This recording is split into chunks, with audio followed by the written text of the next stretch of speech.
Hi everyone, welcome along to this video. My name is Talitha. If you're new to me, I'm founder of Life Force Locks and DREADHEADSNZ. I wanted to share some insights around dreadlock thickness and choosing your sectioning or the type of sectioning, the benefits and the pros of different things. So if you've been thinking about getting dreadlocks, this is a great video for you. I'm actually going to drop this on my hair prep page for those of you that have reached out to me that want to know and understand more about having a consult with me. This is going to help the process speed up. So I've got these different sized dreadlocks here, and I wanted to talk about dread thickness and how we create certain looks. So this dreadlock here is one of the thicker ends of dreadlocks, okay? And you can go thicker than this, even by double. I'll tell you the pros and cons of that in a second. This one here is probably about the kind of the density or the width that most people go for. They're quite a bit different. And then the third one, which I just dropped on the floor, is pencil thin, like really thin dreadlocks. Okay, so those are the three main sizes that I work with. The pencil thin ones look really awesome. The pros to that are that, well, they're thin. You can have more of them. Sometimes people think the more fuller and bulkier the hair is. That is true in some ways, but we can also create a bulkier look with medium-sized dreads as well. The pros of, the cons of having this size dreadlock is that the maintenance is a lot more. You need to maintain this hair a lot more frequently. So you need to be able to separate them often. Root rolling is really important, and ensuring that the roots are actually maintained frequently so that the hair can be solid and strong and the foundations are strong in the long term, because as dreads mature they get heavier and thicker at the ends, okay?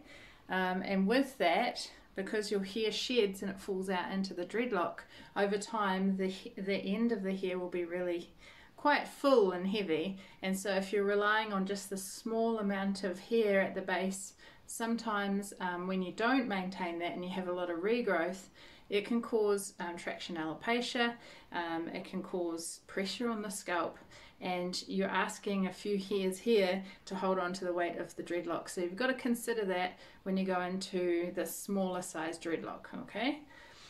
The thicker size dreadlock, and I've got a mixed different widths and sizes and thicknesses in my hair.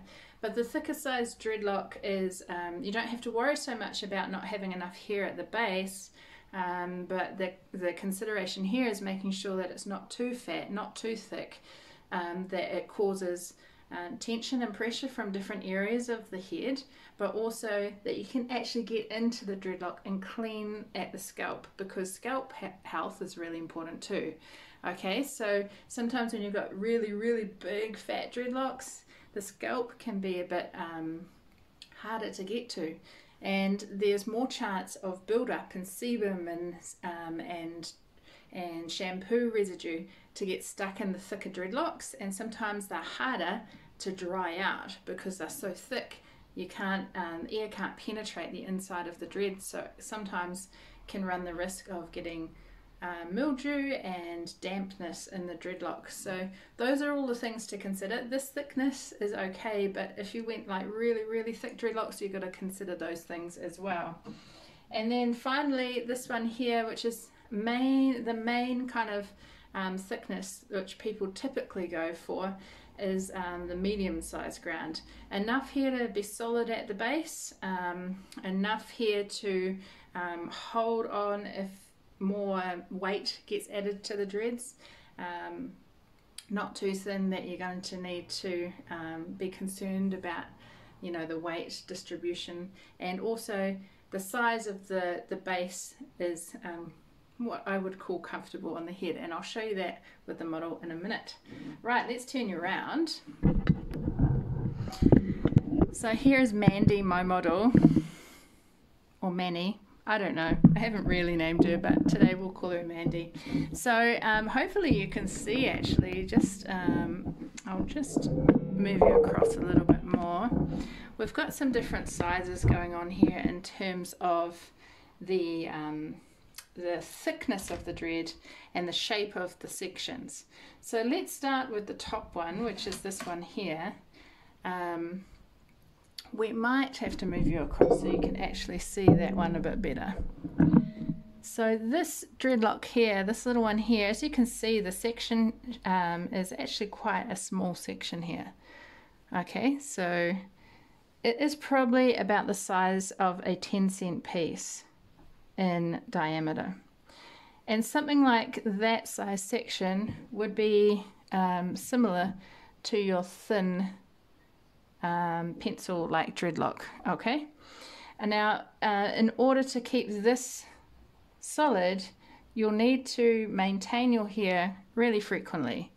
Every time there's a bit of regrowth, you want to make sure that the dreadlock's strong so that at the end of the day it's not holding on to just a few loose hairs here, right? So that's the thinner end of the spectrum. The thicker end of the spectrum is this one here, and I'll clip that back so you can see. But as you can see, this dreadlock base itself is quite large. Right, so if this dread was to be locked up, or this lot of hair was to be locked up, to begin with it might not look that fat, but over time all of this hair is going to shed into the dreadlock and it's going to expand and it's going to get thicker. And so you'll have really booty dreads if you had a section this size, right? And sometimes it can be really tricky to get in underneath, in between the hair and the scalp to clean this and fully dry it. So that's one thing that you need to consider if you wanted to go that size. And just keep in mind these sections aren't how I would section here. So that's the other end of the spectrum. We'll talk about the shapes of the sections in a moment. This one here, again, hopefully you can see it, but it's quite a large section size, right? So again, a really booty dreadlock. This, whoops, let's see if we can pin this back. These two dreadlocks down the bottom here, they are more medium-sized dread. They'll create a more medium-sized dreadlock. Hopefully you can see. So this is probably about the diameter of a 20-cent New Zealand 20-cent piece. Okay, so those ones will be more of a medium-sized dread. But again, I want to just say that it depends on the hair type as well. So if I created this section here on fine hair, you may end up having a dreadlock a little bit thicker than this, right?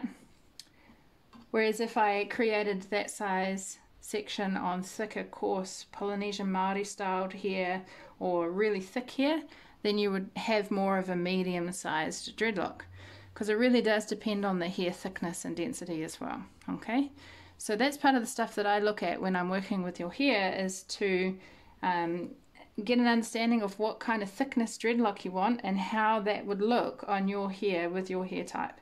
And then I dictate, or I decide, sorry, the type of sectioning that would be best to try and get that look for you. This one here, again, it's a different size shape section. It's more of a rectangle section. And again, there's quite a bit of hair in here. If you had fine hair, that would create a medium-sized density dreadlock. If you had thicker hair, it'll be on the thicker side. So those are some things to consider when deciding about the thickness of your dreads. Now I want to talk a little bit about the placing of the sections on the head. So it doesn't really matter what shape of the sections you create. It's just how the end look will sit depends on how the sections are created. So I might just move you over this side a little bit. Oh no, we'll move you this side. Lots of moving today. So as you can see here, there are a few things going on in here, right? So if we just take a look at these three dreadlocks here, as you can see, there's 1, 2, 3, and how they're actually, just ignore the shape of them at the moment, or the size of them at the moment. I'm just looking at the placement of these dreads. So this one sits in the middle of these two here. So when it comes to creating a nice fall of the dreadlocks on the scalp, where you're not going to see patches of scalp, ideally we want to be doing this sort of alternating kind of thing. So one row would be like this, and then the next row you would place the hair in sections in between, so that when they sat, the hair would fall nicely without exposing the scalp. And then you would create one here and one here, and it will allow the dreadlocks to fall in between. If we go over here and we take a look at the base of this this sort of creation at the moment, these two are sat above each other. Okay, so forget that one. These two are sat above each other, and so if you did one here, one here, one here, one here, and they all sat in alignment with each other, the dreadlocks will end up falling on top of each other, and you will have really kind of thick, I guess, layering, but you also have distinct lines that you'll notice with the sectioning. So I actually typically avoid that. There might be 1 or 2 dreads that have to sit like that on the hair, depending on how the sections ended up on the head, but in general I don't sit dreadlocks on top of each other. I try and space them out a bit so that they sit in the spaces in between. The other thing that I wanted to kind of share is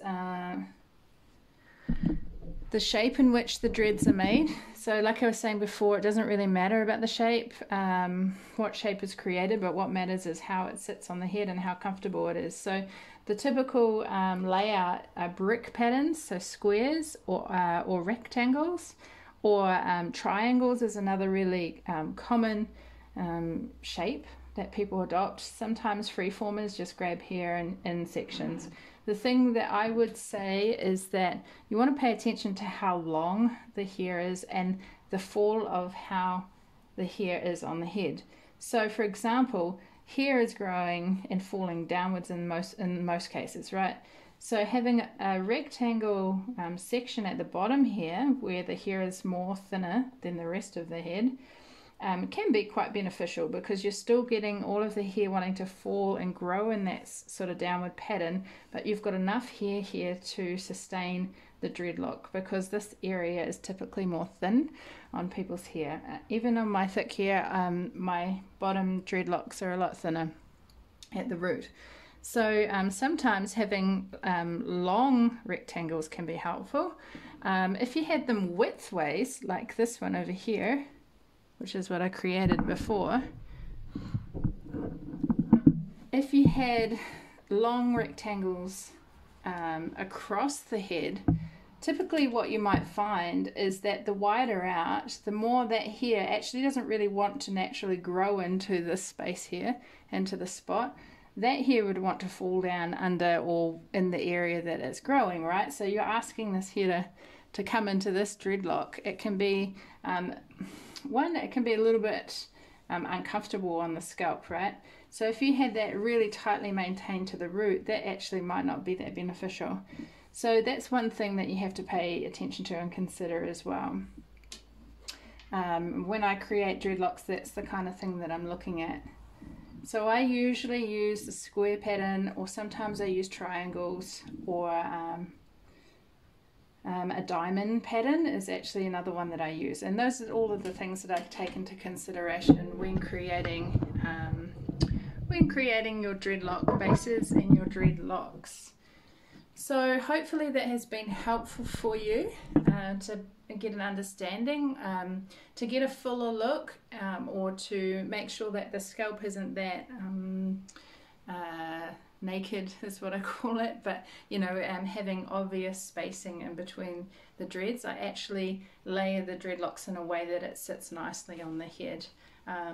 Yeah, hopefully that's helped answer some questions or give you a further insight to deciding the thickness of your dreads and how you want them to sit on your head.